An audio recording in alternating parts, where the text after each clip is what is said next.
grass, dirt, trash can, stick, grass, trash, human leg.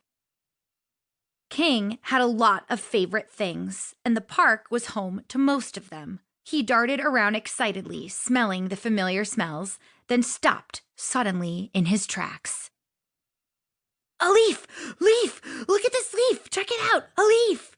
King wagged his tail wildly as he shouted to Lulu and Hugo. He knew that the humans in the dog run just heard a series of excited barks and yelps, but his friends understood. Seems like King really loves that leaf, Lulu said. She was sitting under a tree, biting into a chew toy shaped like a designer handbag. King inched closer to the leaf, stuck out his nose, and took a big whiff. He thought, there's nothing like the smell of a red leaf sprinkled with a little bit of dirt MP in the morning. Stick! Stick! Stick! Check it out! A stick! King turned to see Waffles the puppy running toward him carrying a stick that was bigger than her whole body. Oh yeah, he thought. Definitely gonna play with that. Careful with that thing, Waff, Hugo called out to his new younger sister. He and Napoleon were racing each other across the fenced-in area, both chasing the same ball that Erin had thrown.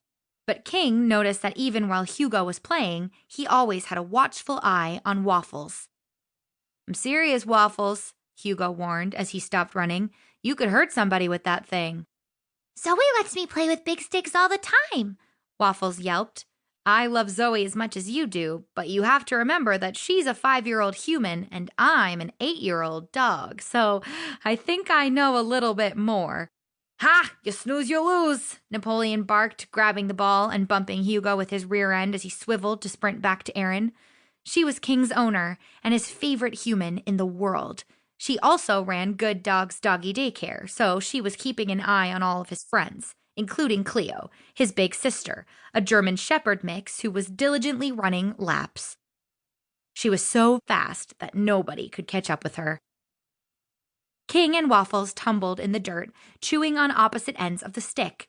They were playing a game they had recently invented called the stick game, which involved tumbling in the dirt and chewing on opposite ends of a stick. King felt he was a little better at the stick game since he was a slightly older puppy than Waffles, not to mention he had recently gotten 5th place in an agility contest. It wasn't perfect, but 5th was a lot better than dead last. And who needed to be perfect?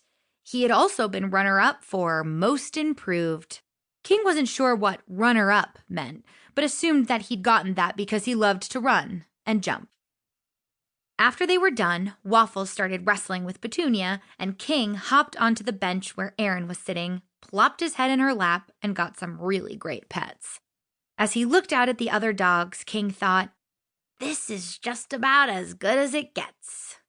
All of his friends and family in one place. Cleo and Erin were his family, but when he really thought about it, his friends were kind of like his family too. And these days, it was pretty rare that they were all together at the park. Lulu had been going to the set of Jasmine's movie most days, living what King imagined was a very elegant movie star life.